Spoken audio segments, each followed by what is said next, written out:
Let's piss some people off.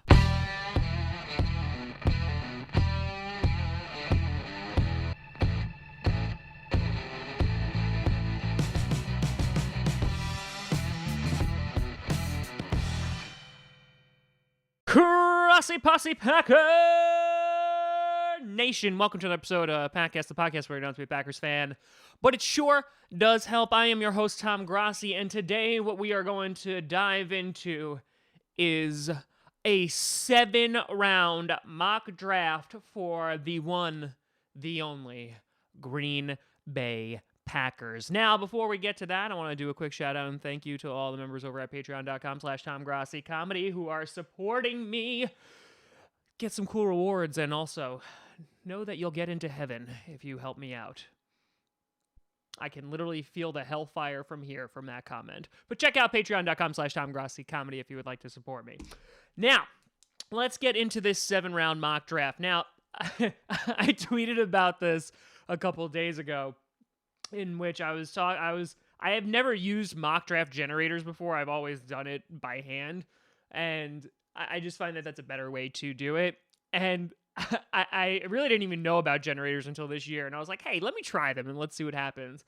And I did 2 of them, and in the first one, Nick Bosa fell to the Packers at 12, and I was like, okay, no, that doesn't really seem right. And the second one, Queenan Williams fell to the Packers at 12, and I was like, okay, we're doing this by hand, and we're doing this the old-fashioned way. And so, taking a look at what we have here right now. So this is a mock draft, obviously as realistic as it possibly can. Like, this is not going to be while I would love Ed Oliver to drop to 12, and while there's an outside chance of it happening, like, I'm not saying Ed Oliver is dropping to 12. Like, these are guys who are most likely going to be there.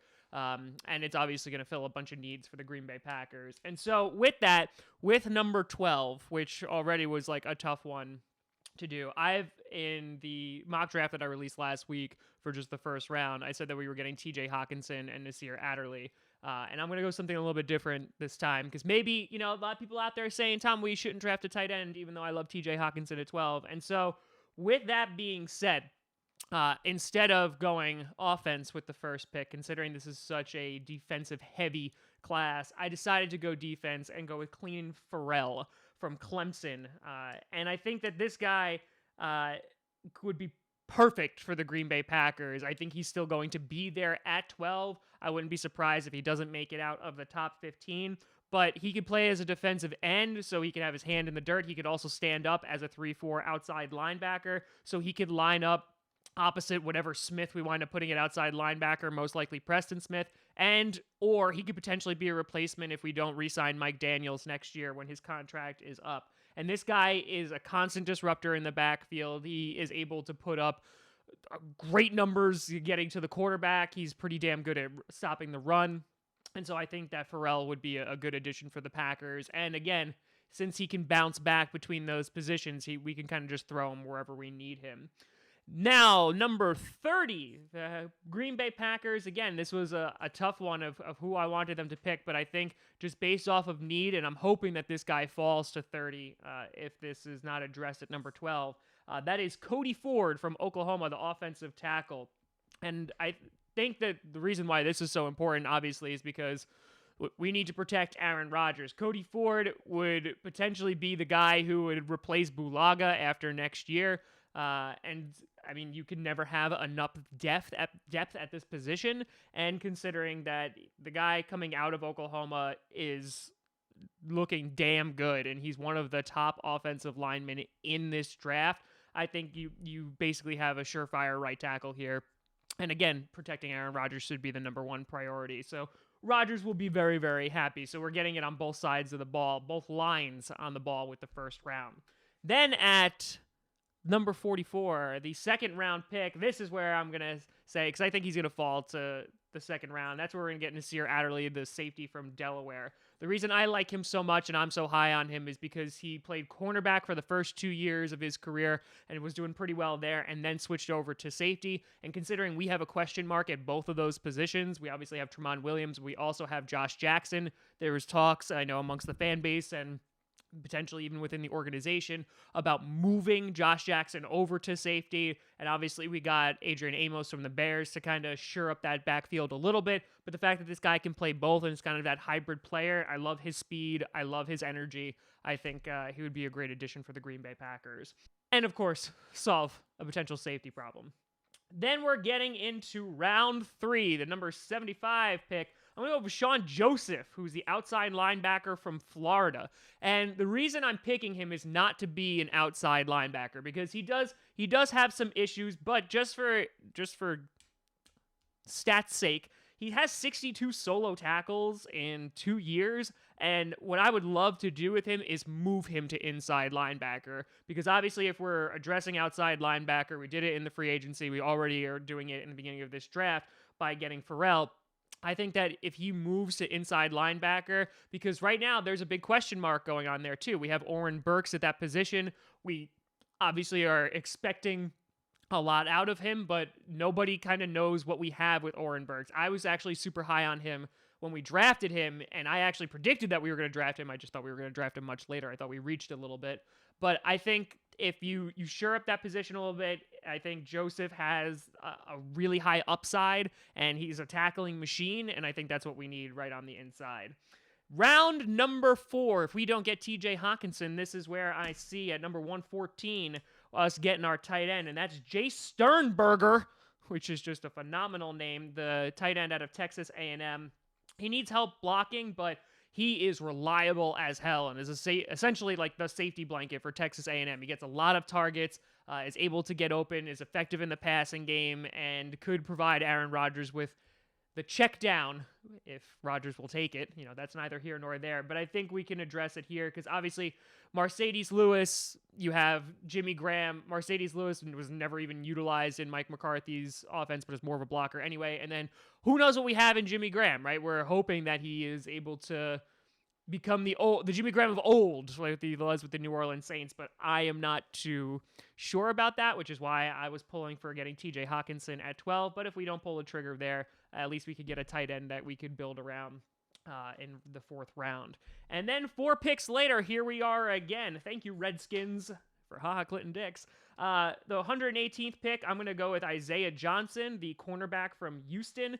He was originally a wide receiver convert, so he was a wide receiver for a couple years, and then he moved over to cornerback, and he's been pretty efficient in that position. And again, the reason I want a cornerback, even though we used our first 2 draft picks for cornerback last year, is again, you can never have enough depth, and I don't know what's going on within that position. Is Josh Jackson going to be able to adapt? Is he going to be able to progress and take that sophomore step?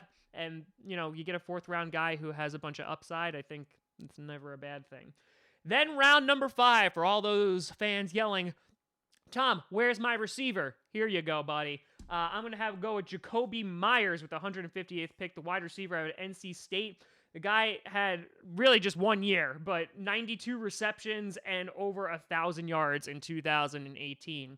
He is a slot guy and can be put in the slot guy, and I know that we have Scantling for potentially that position, but you know, we just got to hope that the Packers, or most likely Aaron Rodgers, is going to build that relationship with his rookie receivers. They really didn't put up great numbers last year, so we're hoping they take that next step. And again, adding some depth and competition in training camp is never a bad thing.